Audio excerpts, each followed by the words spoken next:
काँग्रेस पक्षाच्या काँग्रेस पार्टी जिंदाबाद।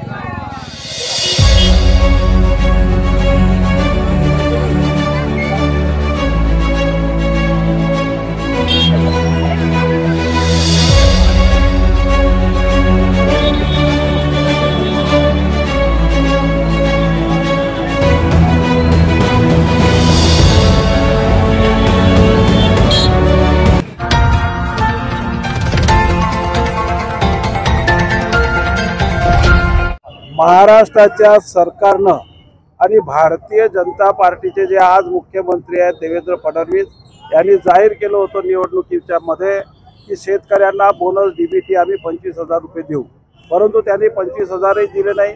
नंतर म्हणाले आम्ही 20,000 देऊ, तेही दिले नाही। आज मार्च महिना समाप्तीच्या लाईनला आलेला आहे, अजूनही शेतकऱ्यांना त्यांनी खरीपावर बोनस दिले नाही। तो एक विषय आहे। दुसरा विषय आहे की या जिल्ह्यामध्ये बेरोजगार तरुणांना कॉन्ट्रॅक्ट बेसवर जे घेत आहेत त्या कॉन्ट्रॅक्ट बेसवर मुलं जे काही आहेत ते पुण्याकडचे बाहेरचे येतात, पण जिल्ह्याच्या मुलांनाही कॉन्ट्रॅक्टवर घेत नाही आणि म्हणून कॉन्ट्रॅक्ट बेस हा रद्द करण्यात यावा ही एक आमची मागणी आहे। या ठिकाणी स्मार्ट मीटर लावून जो काही शेतकऱ्यांची फसवणूक, ग्राहकांची फसवणूक ही जी काही मोठ्या प्रमाणात केलेली आहे आणि म्हणून हा स्मार्ट मीटर त्वरित बंद करण्यात यावा। रेग्युलर जे मीटर आहेत तेच राहावा।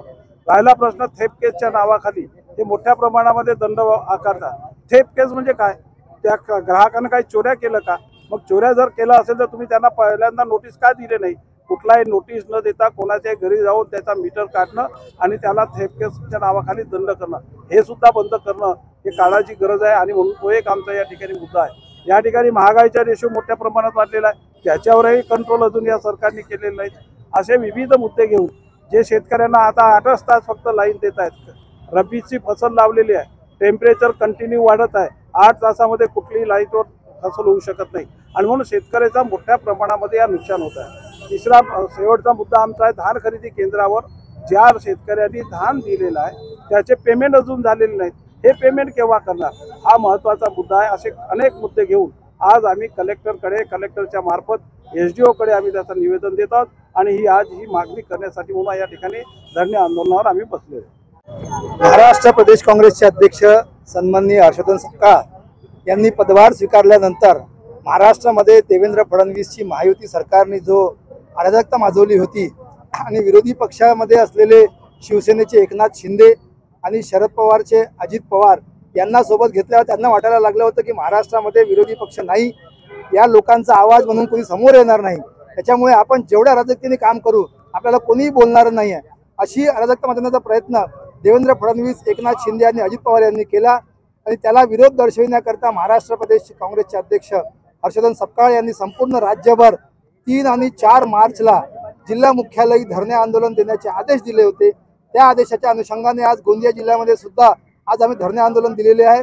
खऱ्या अर्थाने शेतकऱ्यांची जी पिळवणूक होत आहे, आज आपण महाराष्ट्रामध्ये गोंदिया, भंडाऱ्यामध्ये, पूर्व विदर्भामध्ये फक्त धान उत्पादक शेतकऱ्यांचं बोलतो, त्याच्यापेक्षा वाईट अवस्था आज विदर्भामध्ये कापूस उत्पादक शेतकरी असतील, सोयाबीन उत्पादक शेतकरी असतील, तूर उत्पादक शेतकरी असतील, यांची अतिशय वाईट अवस्था आहे। 10,000 रुपये कापसाला भाव देणार होते, आज 5,000 रुपयाला कोणी कापूस विचारायला तयार नाही आहे।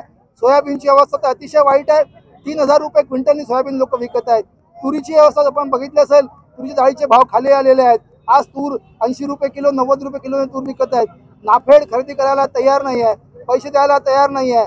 गोंदिया, भंडारा जिल्ह्यामध्ये नुकसान भरपाईचे पैसे आजपर्यंत मिळालेले नाही आहे। शेतकऱ्यांनी धान विकले, धानाचे मोबदला आजपर्यंत मिळालेला नाही आहे आणि त्याच्या व्यतिरिक्त लाडली बहिणाच्या योजनेखाली प्रचंड गाजावाजा करणारी ही सरकार, ज्या ठिकाणी स्वारगेटमध्ये जो बलात्कार झाला तो बलात्कार झालाच नव्हता, त्या महिलेने आरडाओरड का केली नाही, तिचे कपडे फाटले का नाही, तिचा काही बोंबलण्याचा आवाज नाही आला, अशा प्रकारच्या बतावण्या करून राष्ट्रवादी आणि शिंदे सरकारच्या मध्ये मंत्री असलेले लोक आज बोलत आहेत आणि खऱ्या अर्थाने लोकांचा आवाज दाबण्याचं काम हे सरकार करीत आहेत, परंतु हा आवाज दाबला नाही पाहिजे म्हणून आज काँग्रेस 3 आणि 4 तारखेला सांकेतिक रूपाने धरणे देत आहे।